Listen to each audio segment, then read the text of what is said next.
Olá, bom dia a todos. Quero dar boas-vindas a todos vocês que estão participando desse momento tão importante em nossa rede. Agradecer a toda a equipe da Subsecretaria Pedagógica, na pessoa da nossa subsecretária Luciana Galdino, pelo belo trabalho desempenhado.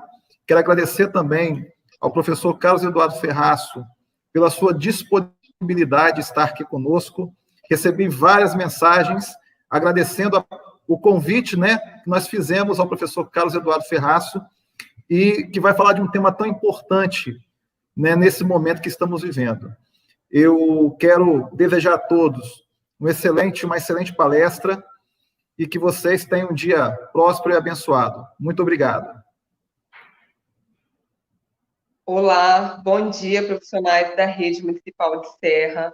Meu nome é Luciana Galdino, sou professora e pedagoga dessa rede municipal, respondo pela Subsecretaria Pedagógica da nossa rede. Estamos num momento importante, um momento de formação com toda a nossa rede municipal no dia de hoje, a nossa atividade extracurricular. Gostaria de desejar a vocês boas-vindas, um bom dia de trabalho, uma boa manhã de conversa.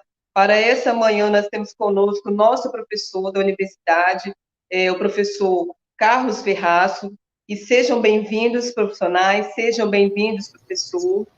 É com muito carinho que recebemos o professor Ferraço nessa manhã, para esse momento, que seja um momento belo, com belos diálogos, com belas composições, que os nossos processos formativos eles sejam cada vez mais potentes, e que se reverberem aí em uma educação de qualidade para todos os estudantes da nossa rede.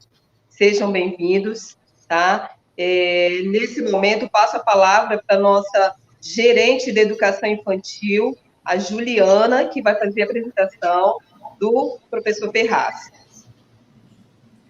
Bom dia, subsecretária Luciana, bom dia ao nosso secretário de Educação, Alessandro Bermudes, um bom dia para toda a equipe da CEDU, um bom dia para todos os profissionais que estão nos solos desses cotidianos escolares, das EMEFs, dos CEMEIs, um bom dia muito especial a todos vocês, a todas vocês, um salve ao Carapinão, que é sempre uma alegria a gente poder estar nesse movimento, compondo com esses encontros, com essas redes de afeto, que a gente considera tão importante, sobretudo nesse momento que a gente vive, em que a gente precisa tanto trocar os diálogos, fazer escutas, movimentar o pensamento, deslocar sentidos para produzir mundos possíveis. E com essa alegria, como já mencionamos aqui, a gente tem uma aposta nessa vida bonita, nessa vida resistente, nessa vida com os cotidianos, nessa vida que transborda em afeto. E é com esses afetos alegres que a gente tem o prazer, a satisfação de poder conversar com o nosso querido e estimado professor Carlos Eduardo Ferraço, um professor que a gente já tem uma relação de muitos afetos, porque é um professor da universidade, mestre, doutor, pós-doutor em educação, pesquisador militante nesse campo, sobretudo no que diz respeito aos currículos, às filosofias da diferença, que tem sido fio que tem potencializado as nossas conversas, e mais do que dizer o currículo, que é tão extenso, desse professor, é dizer a importância que ele tem marcado no município com os seus trabalhos, com as suas pesquisas, quantos professores, alunos, orientandos nós temos hoje aqui no município da Serra, compondo com essa grande rede. E dizer também, dessa grande força que é poder compor nesse movimento de conversa, de poder movimentar o nosso pensamento, e a partir desses movimentos a gente produzir outros possíveis nesses tempos tão obscurecidos. Então, é com imensa alegria nós já convidamos, né, mas a gente passa, então, a palavra para o nosso querido professor Ferraço, para que a gente possa pensar muitas questões, né, nos revisitar e poder tecer muitos fios, né, e linhas nessa manhã. Então, professor, passo a palavra para você. Mais uma vez, seja muito bem-vindo. É sempre uma alegria de todos nós poder tê-lo conosco. Grande abraço. Obrigado.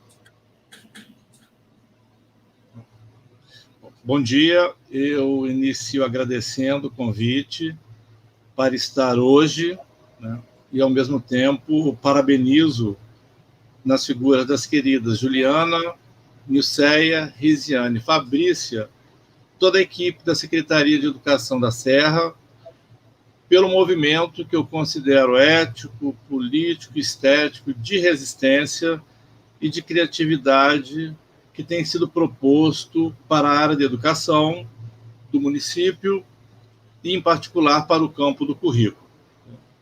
Parabéns, mais uma vez, pela realização desse momento e muito obrigado por mais essa oportunidade de estar com vocês. Para mim, né, como eu sempre digo, é uma honra muito grande poder falar com os educadores das escolas públicas, que foi onde eu me formei, onde me criei e onde voltei com as minhas pesquisas. E, em particular, os educadores do município da Serra, né, onde eu guardo muitas lembranças afetuosas e tive bons encontros, né? Bons encontros na dimensão do Spinoza, aquele que potencializa nossa alegria, nossa força de agir. Não faz muito tempo, né, eu participei de um movimento de formação continuada, junto com Beth Barros, uma grande amiga, né, e Carmen de Bennett. Esse movimento, na época, foi coordenado pela Suzane, que é uma outra querida nossa que está aí na Serra, sem contar meu envolvimento com a rede, desde quando Regina Gomes estava na Secretaria de Educação. Ou seja, né, eu posso dizer que a minha história de educador, de pesquisador, tem uma marca muito forte, né, do município da Serra, e eu sou profundamente grato por isso, né? Então, é sempre um prazer poder voltar aqui, conversar com vocês, trazer questões que têm afetado a minha vida, as minhas pesquisas, o meu ensino, e poder compartilhar com vocês mais esse momento. Eu tenho dito que, nesses tempos políticos, né, sombrios, que estamos vivendo, eu acho que quem introduziu a minha fala já falou desses tempos também marcados por uma violenta pandemia, né, que a cada dia tem matado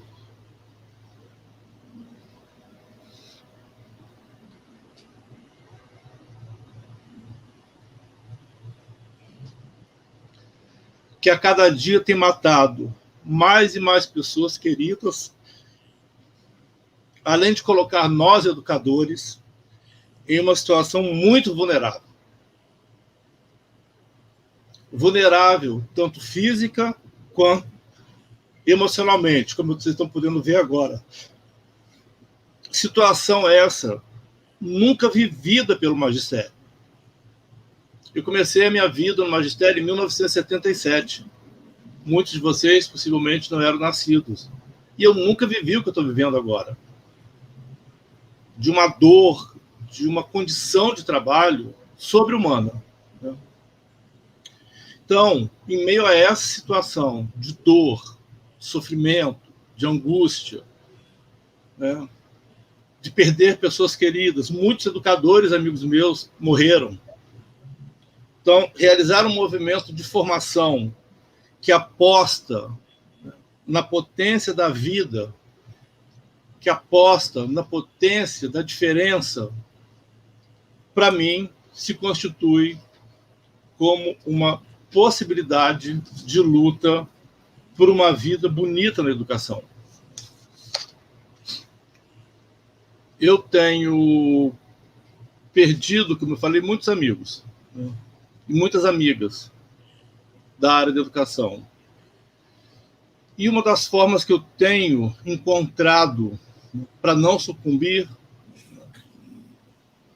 para não me deixar abater, é fazer do meu conhecimento, é fazer do meu trabalho uma máquina de guerra, uma forma de luta, assumindo, como defendia Spinoza, o conhecimento como o mais potente dos afetos. Então, precisamos criar esses movimentos de resistência em nós, né, professores, em nós, educadores. E uma forma que eu encontrei de resistir, de não sucumbir, é exatamente apostar na força do conhecimento, na potência que ele tem de transformar a vida, de nos manter minimamente sadios mentalmente e fisicamente. Então, ao receber o convite para poder conversar com vocês aqui hoje, né, sobre questões no campo do currículo, né, um campo que tem me acompanhado desde a minha dissertação de mestrado, quando eu fui para uma escola aqui no município de Vitória, chamada Madalena Pisa, hoje presideu Amorim, desenvolver minha pesquisa, e eu sentia que era diferente o que eu lia sobre currículo, os manuais, e o que eu vivia em termos de currículo no cotidiano das escolas. Então, essa questão de discutir currículos, né, de pensar o que é o currículo, me acompanha há muito tempo. E hoje ainda não tenho uma resposta definitiva, né? E nem quero ter, porque eu acho que é isso que move a pesquisa. Você não saber ao certo o que é. Por isso você pesquisa. Se você sabe o que é, você não precisa pesquisar, né? Então, para essa conversa com vocês sobre um tema que me afeta muito, eu pensei em alguns títulos, né? Títulos que pudessem expressar um pouco esse meu momento de pesquisa, esse meu momento de produção. E aí, depois de conversar com as colegas da secretaria, pensamos nesse título: Currículos em Redes, com os cotidianos das escolas. : transbordamentos e movimentos de reexistência por uma vida bonita. É um título que contém vários conceitos, várias ideias, vários intercessores conceituais, né? Não vou ter tempo de trabalhar todos, mas aí fica o convite para quem tiver interesse depois, manter contato, a gente pode ir trocando figurinhas em relação a essas ideias, né, que eu tentei, de alguma maneira, aglutinar nesse título. Então, um ponto que me interessa pegar, né, com esse título, início, foi a necessidade de pensar sobre algumas questões como o que hoje faz transbordar os currículos nos cotidianos das escolas. Quais os efeitos desses transbordamentos para a educação e para a vida de seus praticantes? Por que eu falo de vidas aí? Porque não interessa um currículo que não aposte na vida. Não interessa um currículo que não tenha as vidas das pessoas como objetivo final. Não posso pensar currículo como uma coisa meramente técnica, burocrática. Ele tem essa dimensão de vida, de vitalidade, de produzir potência de vida. Então, eu não posso dissociar a minha discussão de currículo com a vida dos praticantes das escolas. A ideia de praticantes é uma ideia do Michel de Certeau, aqueles que fazem, né, que produzem, que praticam os cotidianos. E aí era outra questão: o que estou chamando de currículos em redes, né? Por que essa ênfase nos cotidianos das escolas? Cotidiano das escolas não apenas como espaço físico. Cotidiano não é um lugar para onde eu vou e da onde eu saio. Cotidiano é muito mais amplo do que isso. cotidiano precisa ser entendido como essas múltiplas redes espaço-temporais que nos envolvem o tempo todo. Sabe aquela sensação que nós, professores, temos e que poucos entendem? De que a escola não sai das nossas cabeças?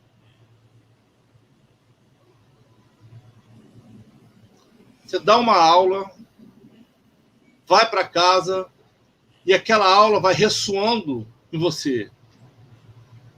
A gente não consegue se desvencilhar dessas redes produzidas com a educação. É uma profissão extremamente complexa, porque nos afeta, nos envolve. Você não consegue bater o ponto, ir embora para casa e apagar tudo. Então, é dessa dimensão do cotidiano que eu estou falando. É essa sensação que nós, professores, temos, e que, como eu disse, pouca gente entende, de que a escola não sai das nossas cabeças. Ou seja, mesmo não estando lá, no espaço físico da escola, nós arrastamos conosco essas redes espaço-temporais. E é isso que eu estou chamando de cotidiano das escolas.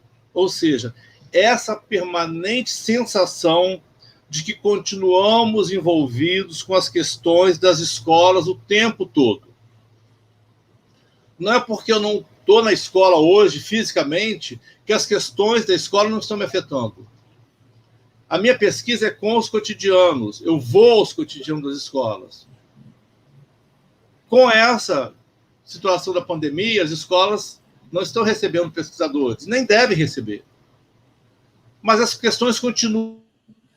Eu continuo produzindo minha pesquisa com os efeitos desses espaços-tempos cotidianos que me afetam o tempo todo. Então, essa dimensão dos cotidianos das escolas é uma dimensão extremamente complexa, mais ampla do que apenas pensar esse cotidiano como sendo um espaço físico, né? Um espaço geográfico para onde eu vou e de onde eu saio. Voltando, então, ao nosso tema, né? Como eu disse, obviamente não tenho a pretensão de esgotar todas essas questões, mas apenas problematizar, né, uma dada dimensão dos currículos, ou ainda o que eu, como pesquisador, tenho defendido que seja currículo, é que essa dimensão de currículo que eu defendo está visceralmente ligada às nossas práticas, visceralmente ligada às relações que estabelecemos com essa dimensão mais ampla do cotidiano, que tentei explicar. E, com isso, manter sempre alerta uma questão. O que faz, então, transbordar os currículos?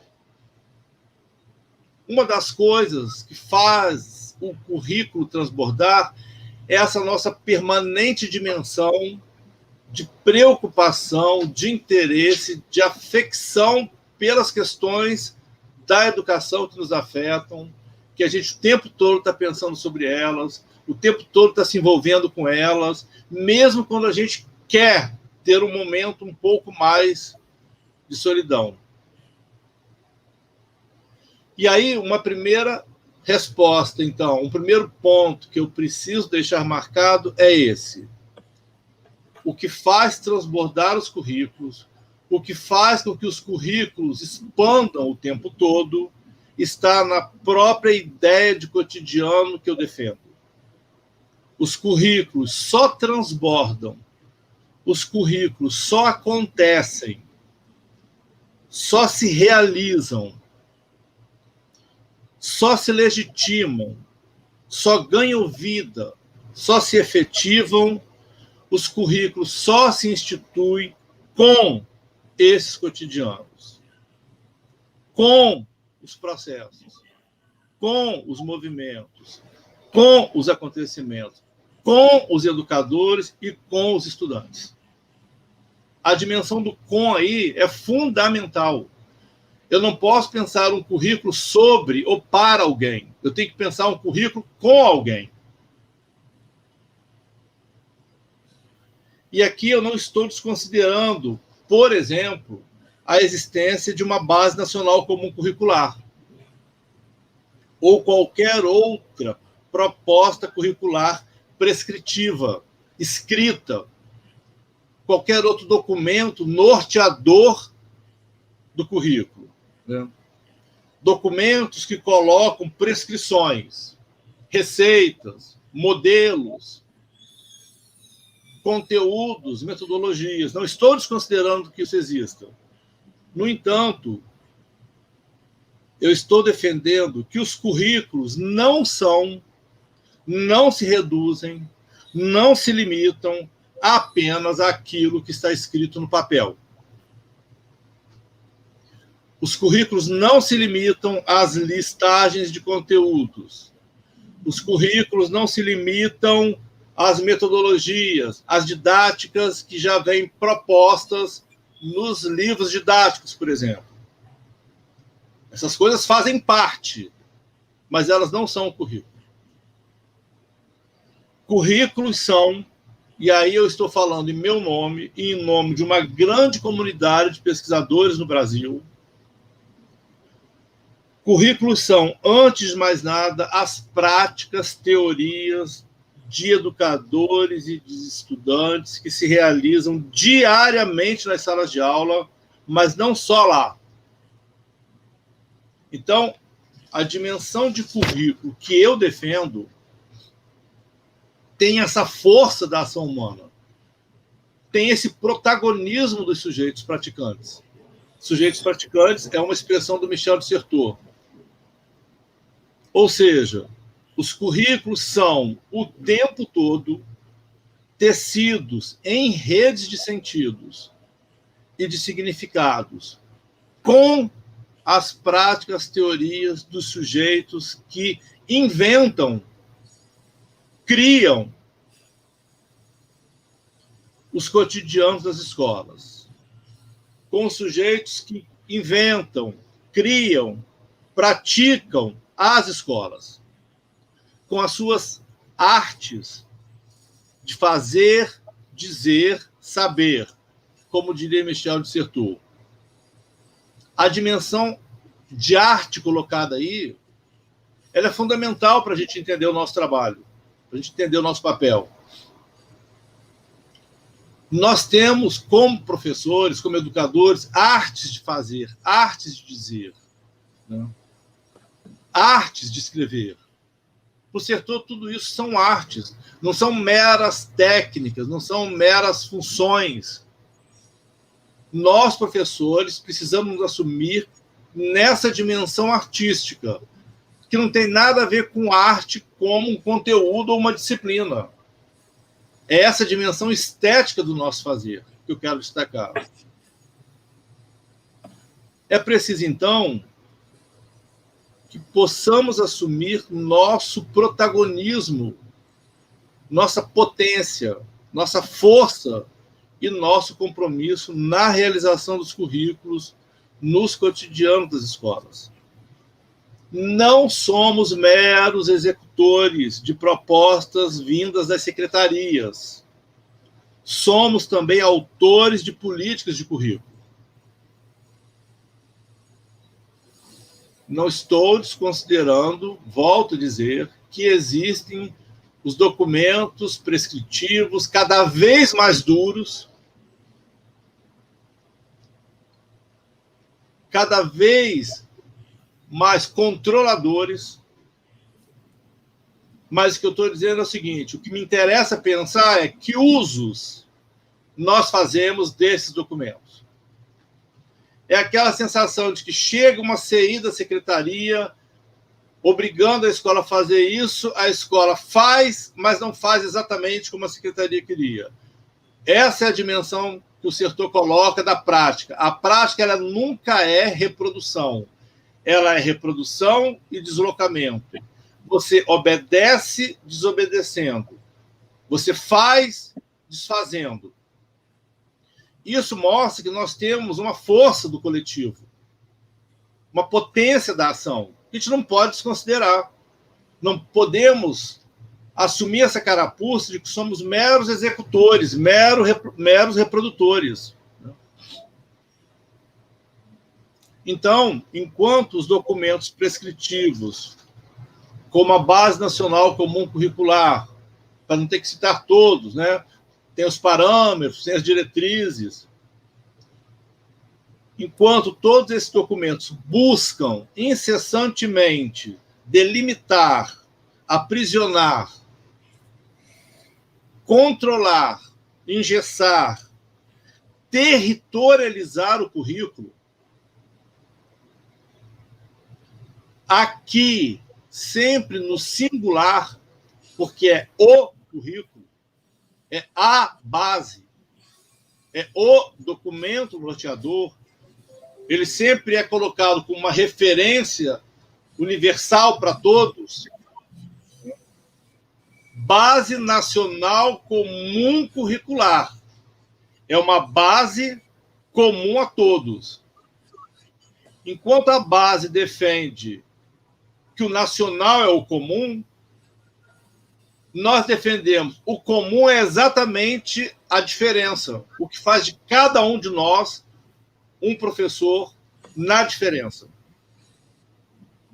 Então, enquanto esses documentos prescritivos buscam territorializar o currículo no singular, porque trata-se de um documento norteador, nos cotidianos vividos por nós, educadores e estudantes, com as nossas artes de fazer, de dizer, de escrever, de ensinar e de aprender, porque nós não só ensinamos, nós aprendemos também ao mesmo tempo. Nós criamos currículos, aqui sempre no plural. Nós tecemos múltiplas redes de sentidos. Nós produzimos rizomas. Nós transbordamos, nós expandimos. Nós fazemos vazar o prescrito. Nós enredamos diferentes espaços, tempos existenciais. Uma das pesquisas que eu realizei mostrava que, para o mesmo documento prescritivo, com uma mesma pedagoga orientando professores do 6º ano, cada professor fazia, a partir do mesmo documento norteador, uma leitura, um deslocamento, uma tradução diferente daquilo. Então, eu estou dizendo, o documento norteador é o ponto de partida. O que interessa é o ponto de chegada. O que interessa é o que está na efervescência da prática. Então, para tanto, é preciso que nós, educadores, possamos assumir essa dimensão inventivo, artístico, criadora de nossas práticas pedagógicas, de nossas ações docentes nos cotidianos das escolas, para além do que falam de nós, de que somos mal formados, de que precisamos ser reciclados, de que precisamos ser capacitados. Se recicla lixo. E se capacita quem é incapaz, que não é o nosso caso. Precisamos, sim, de espaços de trocas de experiências, de espaço de estabelecimento de rodas de conversações, de espaços de interlocuções, de espaços de movimentos de formação continuada coletivamente, pensando, onde os professores também sejam protagonistas dessas formações.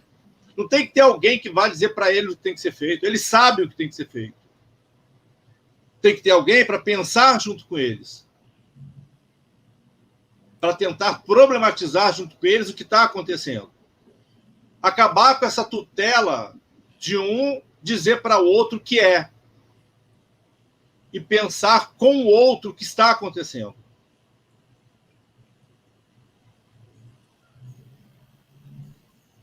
Interessam-nos, então, as políticas curriculares que são criadas e tecidas cotidianamente nos chãos das escolas. Interessam-nos os currículos em suas diferenças, em seus fluxos, em seus acontecimentos, em seus transbordamentos. Interessam-nos os currículos como produção ética, estética e política. Então, quando a gente assume as políticas cotidianas de currículo como artes de fazer, como possibilidade de criação de signos artísticos, para usar uma expressão do Deleuze, do livro Proust e os Signos, signos artísticos que transbordam os limites instituídos pelas políticas prescritivas oficiais, vamos trazer, então, o próprio Deleuze, quando infere que só é possível resistir com a arte. E aí eu complementaria com uma fala do Agnos que diz: a arte afugenta os medíocres. E tem muito medíocre por aí, correndo da arte. Quando eu falo correndo da arte, é correndo da dimensão estética da vida. Então, nesse livro, Proust e os Signos, o Deleuze força-nos a pensar, quando conclui que não há como desconsiderar que o mundo expressa forças sociais, forças históricas e forças políticas. E, nesse sentido, o que interessaria não seriam apenas as individualidades, os detalhes, mas também as leis e as generalidades. Não apenas o microscópio, mas também o telescópio. Nessa direção, seria possível conjecturar com Deleuze, então, que as leis que presidem as mudanças no mundo são aquelas nas quais prevalece o vazio. Olha que coisa interessante isso. Considerado por ele como um meio portador de generalidades, que, aliado à burrice e ao esquecimento, produziriam pessoas tolas em seus gestos, palavras e sentimentos. Pessoas que manifestam leis de generalizações que ainda não percebem. E nós temos tido vários exemplos de pessoas tolas, de pessoas imbecis, de pessoas vazias, falando em nome da educação e para os professores. Não preciso dizer nomes, não. Mas todos nós sabemos o que está acontecendo com a educação no Brasil.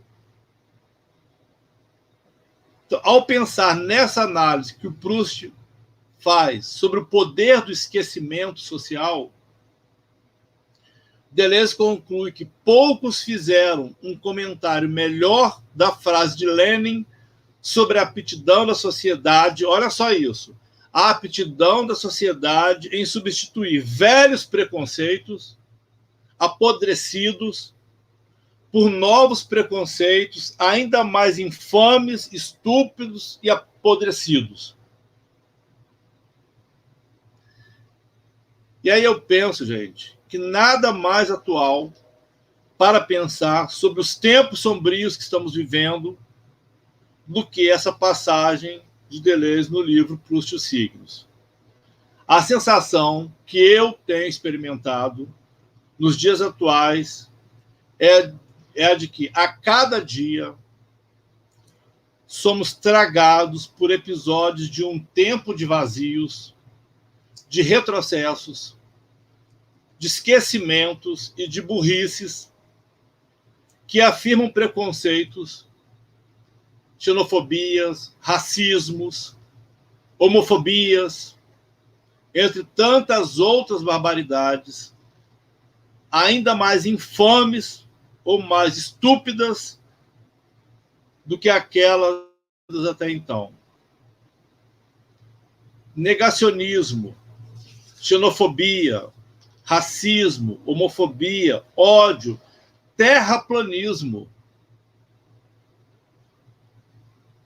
violência, negacionismo, como eu disse, são algumas das características dos discursos presentes nos tempos atuais, que têm produzido diferentes mecanismos de diminuição e de anulação da potência das vidas. Na educação, em especial no currículo, a lógica do obscurantismo dos tempos atuais se faz valer através de programas que defendem princípios antidemocráticos, privatistas, excludentes e autoritários, incentivando práticas de perseguição, de ódio e de violência contra nós educadores, contra nós estudantes, que com a arte estamos resistindo a essas inúmeras tentativas de extermínio da diferença e de negação do outro como legítimo outro. Não há como trabalhar na educação sem alteridade, sem entender quem é o outro, sem pelo menos tentar entender e se colocar no lugar do outro. Arrogância, controle, perseguição, ódio não são valores possíveis para a educação. E nós estamos vendo isso hoje. Movimentos de resistência e de criação que nós temos produzido em meio a diferentes signos, né? O Deleuze traz vários signos, não vou entrar nessa parte, que é uma parte, né, mais teórica, mas a gente pode depois continuar essa conversa. Então, são vários signos produzidos e que, a despeito dos mecanismos de controle, fazem os currículos transbordarem de esperança por mundos melhores. O educador é esperançoso. Essa dimensão da esperança, Paulo Freire já defendia há muito tempo. Não há como ser educador se você não tiver uma luz que coloque você numa dimensão da esperança. E aí tem até aquela questão, esperança não como um estado inerte, mas esperançar como um verbo, alguma coisa que te mova a ação. Então, voltando, né, à teoria que Deleuze desenvolveu a partir da obra de Proust, que tem por objetivo tentar potencializar a força da arte, a dimensão estética da vida, como uma possibilidade de fazer transbordar os currículos, e ainda como potência de resistência frente aos inúmeros mecanismos de diminuição da vida, nós, educadores, precisamos tomar para nós a força desse coletivo. Só pela arte, só pelo coletivo, nós podemos sair de nós mesmos, saber o que vê outrem de seu universo que não é o nosso, cujas paisagens nos seriam tão estranhas como as que, porventura, existem na Lua. Eu preciso estabelecer essa relação de alteridade com o outro. Não necessariamente uma dimensão de afetividade limitada apenas ao cuidado ou alguma coisa mais voltada na dimensão da mãe pelo filho. Não é isso que eu estou falando. É uma dimensão de reciprocidade, de alteridade no sentido de entender o que está se passando o que estamos vivendo e como é que eu me situo nessa dimensão de um educador hoje, nesse momento que estamos vivendo. Graças à arte, em vez de contemplar um só mundo, o nosso, vemo-lo multiplicar-se, vemo-lo expandir-se, transbordar, e dispomos de tantos mundos quantos artistas existirem. A arte faz a vida transbordar. Pensando, então, na força da arte, na força, né, dos signos artísticos, em meio aos tempos sombrios que estamos vivendo, como eu falei, tempo de embrutecimento dos afetos, perguntamos: o que significa, nesse momento, fazer de nossas vidas uma obra de arte? O que significa apostar, como educadores, numa estética da existência? Que reverberações os signos artísticos produzem no sentido de nos ajudar a resistir? Não só resistir, mas reexistir frente à barbárie que caracterizam o real social. E ainda, que transbordamentos dos currículos são possíveis com a arte? Essa é uma pergunta que nos persegue o tempo todo, que me persegue o tempo todo como pesquisador. Se apostamos nas ideias de multiplicidade, de diferença, em contraposição às práticas de individualização, às práticas egoístas, às práticas de controle, se nós pensamos, pegando a expressão do Deleuze, na potência das linhas de fuga e das linhas moleculares em relação às linhas molares, ou seja, das linhas que nos possibilitam certa abertura, certo movimento, em relação às linhas que endurecem esse nosso trabalho, então é possível acreditar que nem tudo está dominado. E não está. Quando falamos, por exemplo, dos currículos, é possível, sim, fortalecer os movimentos nos cotidianos, pensado de uma maneira mais ampla, nos cotidianos da educação, que fazem os currículos transbordarem, que dão vida aos currículos. E aí temos que ter um certo cuidado. Não se trata de se tornar artista, nem se trata de priorizar a disciplina de artes, mas de fazer valer a potência da dimensão estética na criação do mundo de possíveis. Não é a arte como um conteúdo, como uma disciplina, é a arte como uma expressão estética de vida, como uma dimensão estética da existência, que tem a ver com a ética e que tem a ver com a política. Por isso, essas dimensões, ética, estética e política, estão o tempo todo juntas. E aí é preciso investir na criação de um mundo de possíveis, cada vez mais plural, onde a diferença se constitua como destino a que nós todos estamos sujeitos. Nosso destino, enquanto seres humanos, é a diferença, não o totalitarismo. Não esses modelos de supremacia racista, como a gente viu aquele idiota fazendo naquela sessão lá do plenário.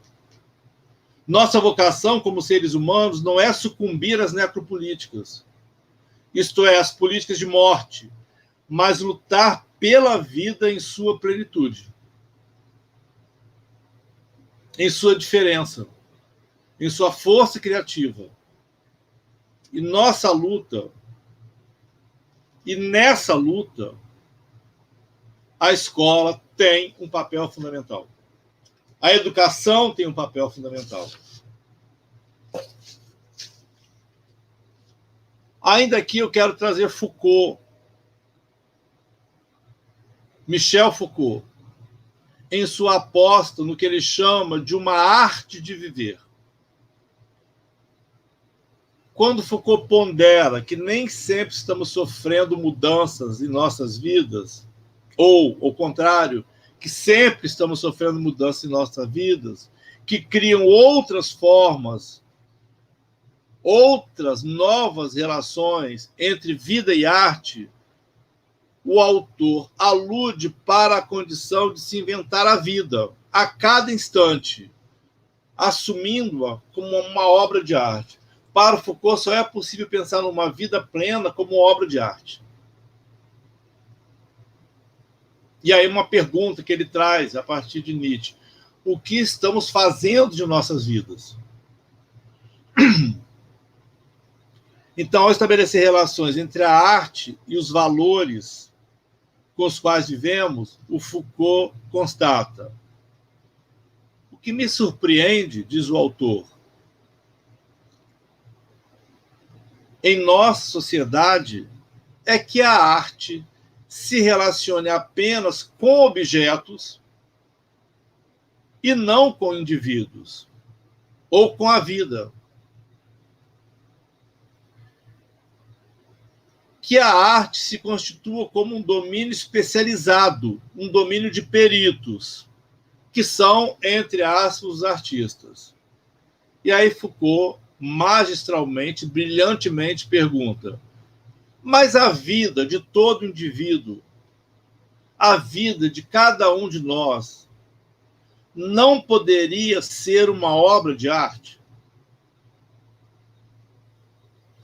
Porque uma mesa, um objeto, um quadro, uma casa, são objetos de arte, mas nossas vidas não.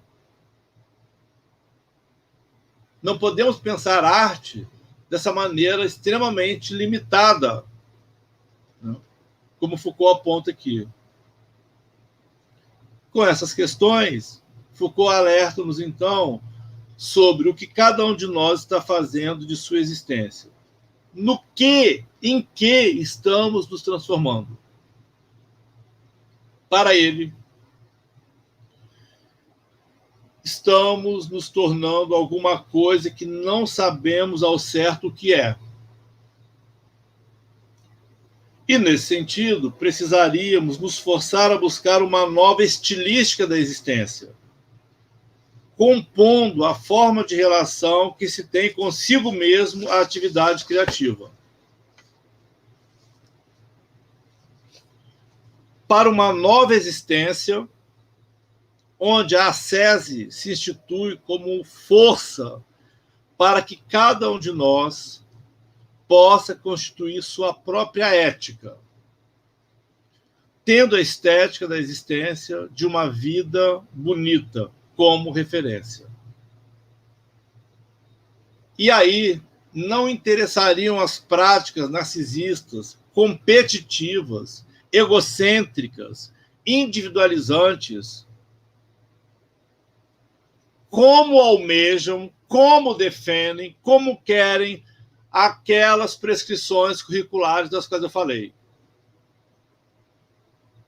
Sobretudo a Base Nacional Comum Curricular.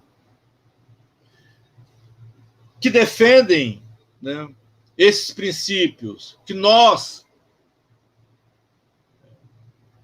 negamos, narcisistas, egocêntricos, individualizantes, competitivos, porque estão encharcadas da lógica do mercado, da lógica empresarial. Não dá para pensar a educação a partir de uma lógica do mercado ou de uma lógica empresarial, mas a base pensa.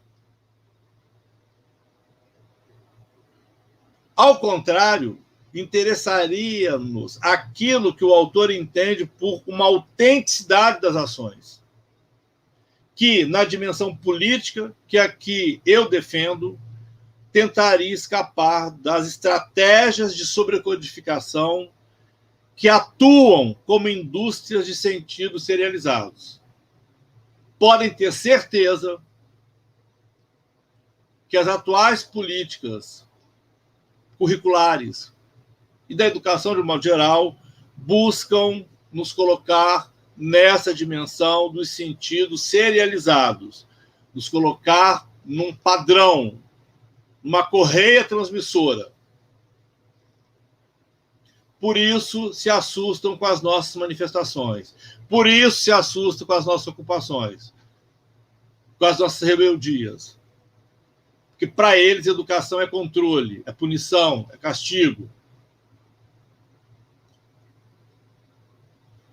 Estamos vendo, né, essa lógica da militarização da educação acontecendo em várias escolas. Então, o Foucault vai defender, trata-se, então, de uma autenticidade em direção à produção de uma vida bonita em nossas ações, nos cotidianos das escolas. Não cotidianos como aquele espaço-tempo físico lá, mas cotidianos, como eu já falei, como essas redes espaço-temporais que nos movem o tempo todo.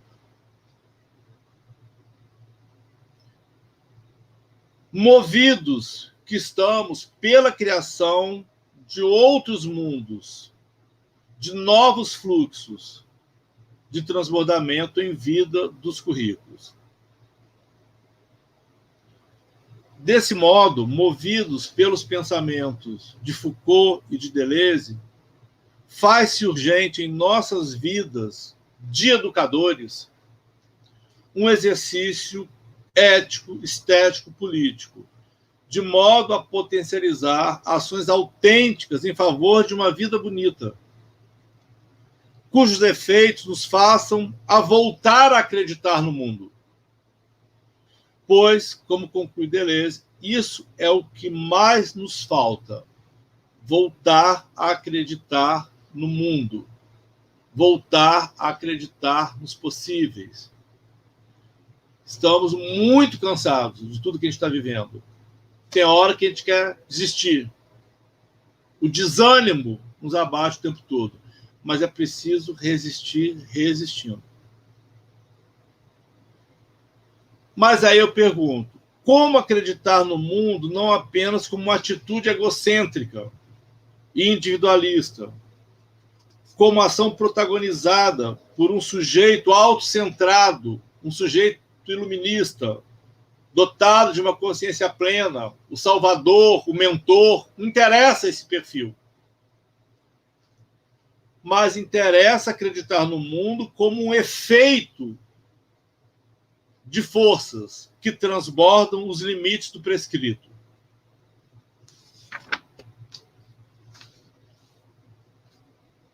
Obviamente que eu não estou negando as iniciativas individuais, as possibilidades de ações particulares ou pessoais de engajamento político-social. Mas eu estou interessado na dimensão das multiplicidades, nas linhas de força, nos devires mundo, nos coletivos pensantes, nas redes de educadores. Então, voltando ao início da nossa apresentação, quando falamos sobre os tempos sombrios que estamos vivendo na atualidade, pensamos que só com a força-potência da arte, desse coletivo, em meio aos transbordamentos da vida, é que teremos alguma chance de entrar na hora do mundo e, quem sabe, nos tornar todo mundo em um devir mundo, como Deleuze chama. Para isso, é preciso perder essa dimensão narcisística, individualista, egocêntrica, competitiva, tão defendida, por exemplo, pelo documento que norteia hoje a educação no Brasil. Pode ser que acreditar neste mundo, acreditar nesta vida, tendo em vista todas as crueldades e absurdos presenciados cotidianamente, tenha se tornado algo muito difícil, gente. para mim tem sido muito difícil.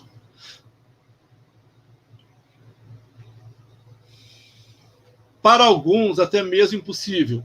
Tenho colegas que se suicidaram.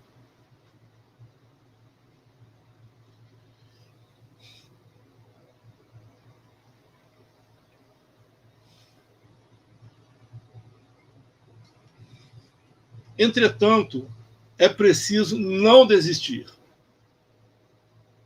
não sucumbir e cada vez mais acreditar na força dessas redes coletivas, nesses laços afetivos que nos unem. Como a gente está produzindo aqui hoje, esses laços afetivos. Só essa força coletiva, afetiva, nos mantém minimamente saudáveis. É possível e é preciso poder acreditar nas possibilidades de outros mundos. Sem laços afetivos sociais suficientemente fortes para ancorá-los, sem compromissos políticos que os envolvam e articulem, sem história comum, os indivíduos ou os professores tomados individualmente ficam soltos e cada vez mais fragilizados em sua solidão, em seu isolamento, em seu desamparo, e aí nos tornamos vulneráveis à propaganda totalitária, nos tornamos presas fáceis ao poder fascista. Indivíduos isolados uns dos outros, incapazes de estabelecerem redes solidárias, carentes de interação humana possível com o mundo, na esfera pública e na esfera privada, tornam-se indiferentes e desinteressados, também em relação a si mesmos.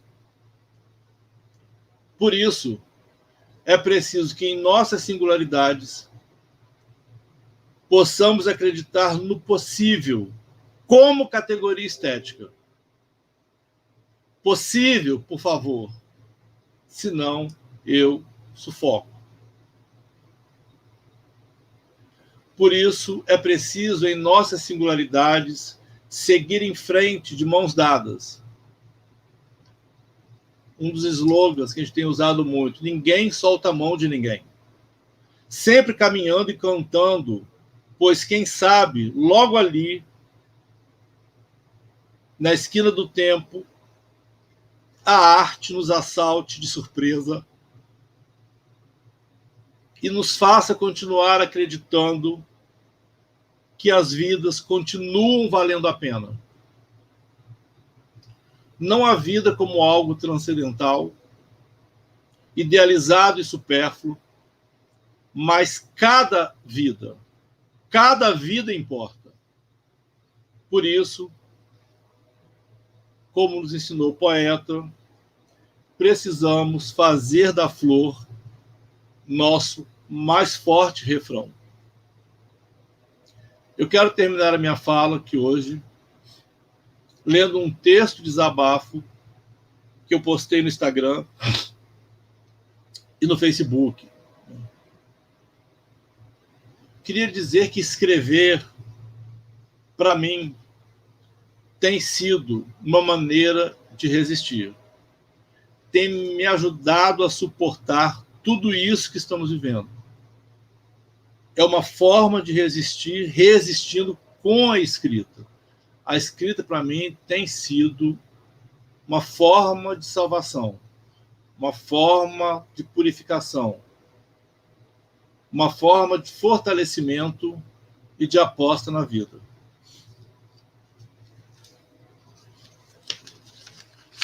Então, o texto diz assim: e a sensação de que não saímos do lugar se instala em mim.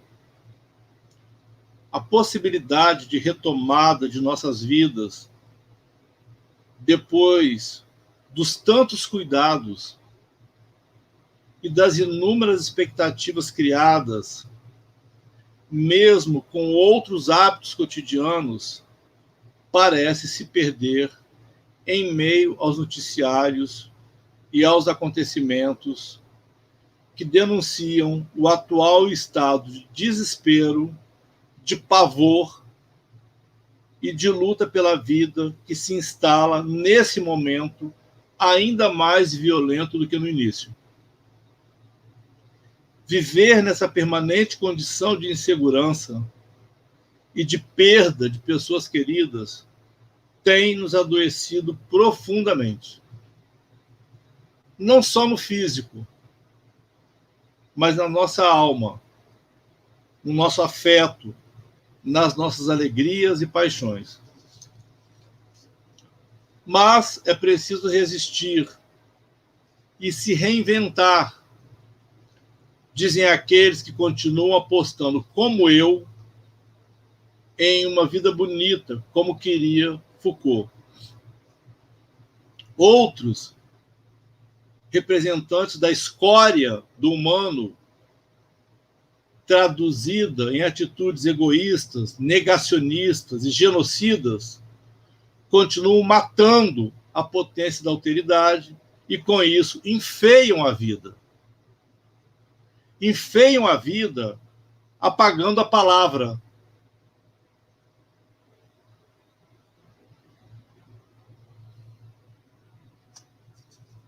Deixando no muro somente tristeza e tinta fresca, como canta Marisa Monte. Mas, apesar da dor, dos perigos, da força mais bruta e da noite que assusta, é preciso continuar em busca de um novo tempo, como canta Ivan Lins. Um novo tempo para que a nossa esperança seja mais que vingança, seja sempre um caminho que se deixa de herança. Muito obrigado pela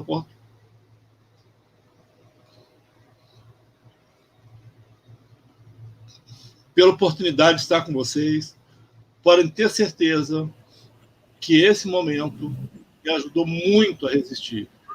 E todo o meu carinho, toda a minha admiração e meu respeito pelos educadores do município da Serra. Obrigado.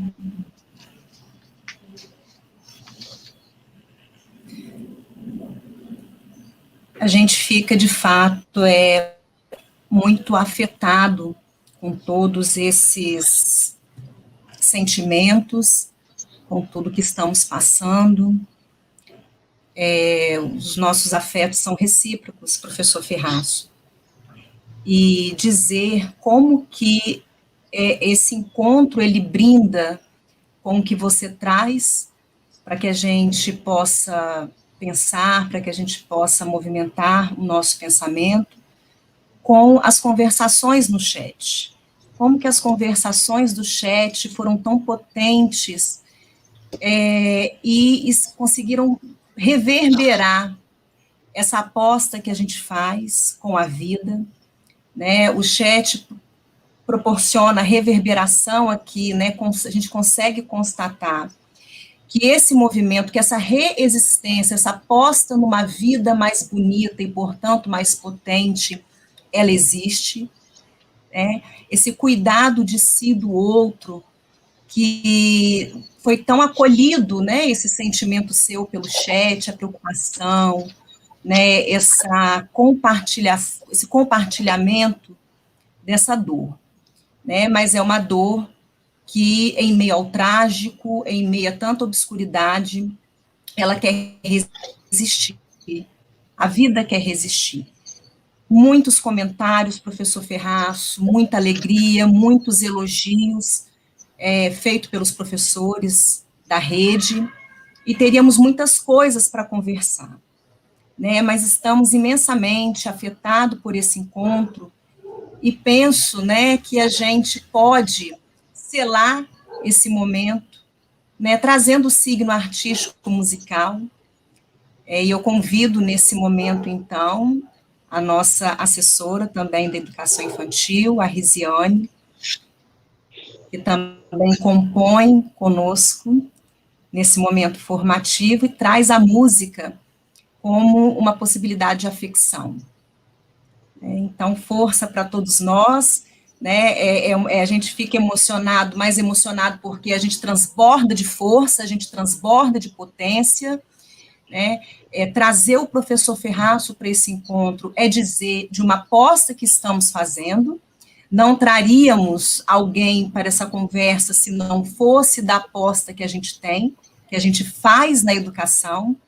Então, esses movimentos, né, que nós estamos chamando de Conexões Serrana, porque visa a ampliação dessa rede e, né, pensarmos que currículo, apostando nessa rede, é que estamos aqui hoje, né, e com certeza com muitos outros encontros, porque antes de operacionalizar, antes de pensar qualquer procedimento, a gente precisa entender que aposta é essa, que aposta estamos fazendo. E eu só gostaria de mencionar, né, antes da Rise vir com a sua viola tão potente, de sofrimentos, há tantos, não saber o que fazer, foi possível muitas produções. E o município de Serra, ele provou, né, ele trouxe a força do que é um currículo vivido, sentido, realizado, inventivo nesse movimento. E muitos trabalhos, e muitos trabalhos, e até hoje, né, até agora a gente tem esse trabalho com tanta força que está aí, né, em meio a tantas dificuldades. Então, né, agradecer sempre e parabenizar todos os educadores de Serra pelo esforço, pela resistência, agradecer também a composição com o professor Ferraço, que vem aqui movimentar o nosso pensamento e nos ajudar a deslocar sentido, né, a transformar a vida mesmo como obra de arte, a fazer dessa vida uma obra sempre aberta, e que a gente possa continuar tecendo esses momentos tão ricos e tão importantes para todos nós. Então, agora, a Rise faz para não concluir, né, Rise, você faz esse não fechamento, né, brindando aí a nossa manhã com essa canção. Eu quero, antes, agradecer ao professor Ferraço, né, por compor com a gente. Eu acho que essa formação é isso mesmo, essa tentativa de linha de fuga, de máquina de guerra. Eu estou aqui extremamente emocionada, não sei nem se consigo cantar, mas vou tentar. Quero dizer da alegria, tá, professor, nessa manhã, dessa composição, porque o que estamos fazendo aqui é isso, essa tentativa de arte, né, de vida e possibilidade de uma vida bonita na educação.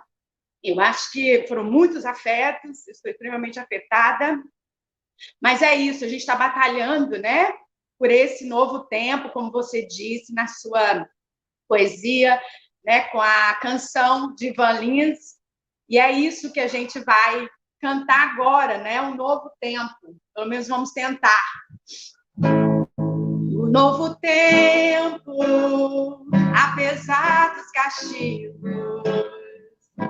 estamos crescidos, estamos atentos, estamos mais vivos para nos socorrer, para nos socorrer, para nos socorrer, para nos socorrer.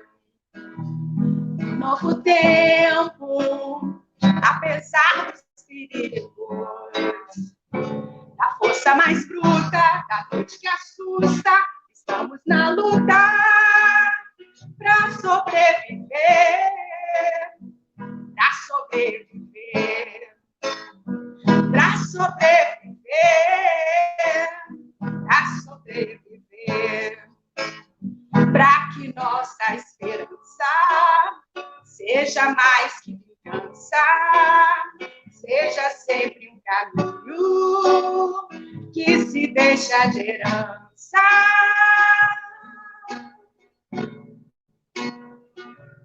Um novo tempo, apesar dos castigos, da força mais bruta, de toda fadiga, de toda injustiça, para nos socorrer, para nos socorrer, para nos socorrer.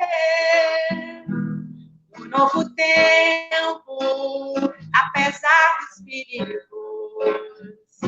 de todos os pecados, de todos os enganos, estamos marcados para sobreviver,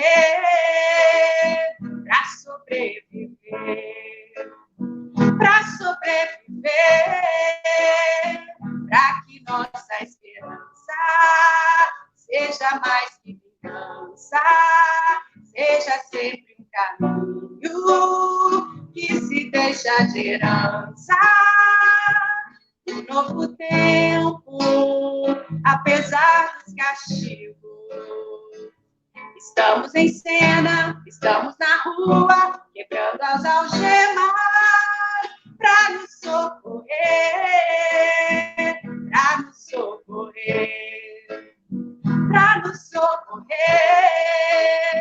para nos socorrer.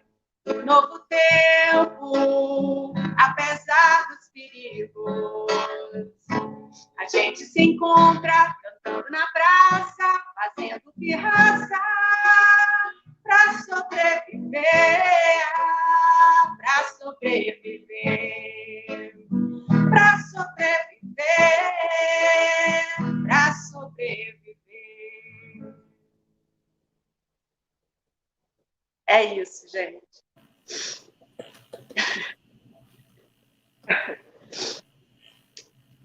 Obrigada, professor. Obrigada pelos afetos, né, compartilhados nessa manhã, Júlio também, pela composição. E é isso, vamos lutando aí por uma vida bonita, né, por esses currículos que transbordam, por essa alegria, né, que potencializa. Isso aí, Riz. Que possamos transbordar de afetos. Queria agradecer muito vocês. Vocês sabem que vocês fazem parte da minha história.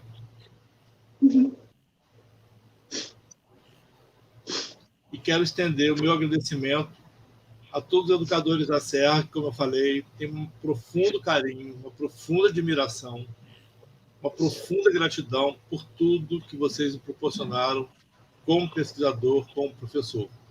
Pode ter certeza que, se eu tivesse que escolher um lugar para trabalhar, seria o município da Serra. E tudo que produzia aí. Quem dera, né, Ju? Que honra que seria. Que eu tenho aí. Tá bom? Então, obrigado. A gente... de coração. Estou com a alma completamente lavada, leve, pelo que vocês me proporcionaram hoje. Desculpa a choradeira, mas eu não estou conseguindo controlar. Vamos deixar os afetos transbordarem, né? É importante, nós precisamos disso, a gente precisa dessa sensibilidade, a gente precisa chorar, a gente precisa se alegrar, a gente precisa compartilhar esses afetos enquanto uma categoria que luta, né? Que tem a luta do comum, né? Esse comunismo do desejo, né? Isso que nós desejamos coletivamente por uma escola, né, em tempos tão difíceis, né, mas que ela vai se constituindo para além do físico, ela vai se constituindo nessas redes de intensidades, ela vai se constituindo nessas conectividades, e é isso que a gente precisa, né, e a gente vai entendendo. E eu só queria, assim, né, ressaltar quando o professor diz desse ponto de partida, desse ponto de chegada, mas também dizer das travessias. Quantas travessias nós estamos produzindo em meio a esses tempos, né? E a nossa aposta é essa, que a gente possa ter esses momentos, movimentar os nossos pensamentos, trazer que concepções é essas que, de alguma forma, vão nos ajudando, nessas travessias, a produzir esses possíveis. E é esse, né, o nosso objetivo, né, enquanto Conexões Serrana, que a gente possa mesmo, né, tê-los conosco, trazer a academia, mas trazer também os professores, trazer também esses relatos que estão aí nos solos das escolas, né, e que a gente possa tecer junto todas essas questões que nos atravessam. E que possa ser também, né, esse momento formativo, serem espaços-tempos, né, de produção de possíveis. Então, é com muita alegria que a gente, mais uma vez, professor, agradece muito, né, é sempre bom tê-lo nessa conversa, né, agradecer também a toda a equipe envolvida nesse movimento, a todos os professores que estão aí apoiando. Isso também nos aponta, né, que a nossa aposta, ela está assertiva, ela coaduna com os desejos enunciados, né, por esses professores, por essas escolas da Serra. Como falamos também, a gente não tem como, o chat está rolando numa velocidade imensa, a gente não consegue acompanhar, né, porque ele vai muito rápido, mas questões que foram colocadas, perguntas, o professor Ferraço já conversou conosco, ele vai estar, sim, né, tendo acesso a todas as questões e vai estar depois, mais adiante, dando essa devolutiva, não é isso, professor Ferraço? Com certeza. E, mais uma vez, então, a gente agradece a vocês, né, a essa força que vocês também estão nos dando aí, né, apostando e apoiando nessa nossa iniciativa. E à tarde, às 14 horas, nós teremos encontro novamente com os profissionais, né, que atuam no turno vespertino, e fiquem mais uma vez convidados também, né, vocês estão mais uma vez convidados, quem sentir à vontade e quiser, podem estar também conosco, né, no outro turno. E divulguem, né, divulguem porque é importante a gente ampliar essas redes e fazer chegar esses pensamentos que tanto a gente quer. Então, beijos fortes para vocês. Risa estará conosco também à tarde, professor Ferraço, e no noturno, né, nós estaremos com o professor Fábio Amorim, também, né, trazendo essa discussão, trazendo essa posta de currículo transbordante, né, e a gente conta com todos vocês mais uma vez. Obrigada a todos e todas, uma excelente manhã. Igualmente.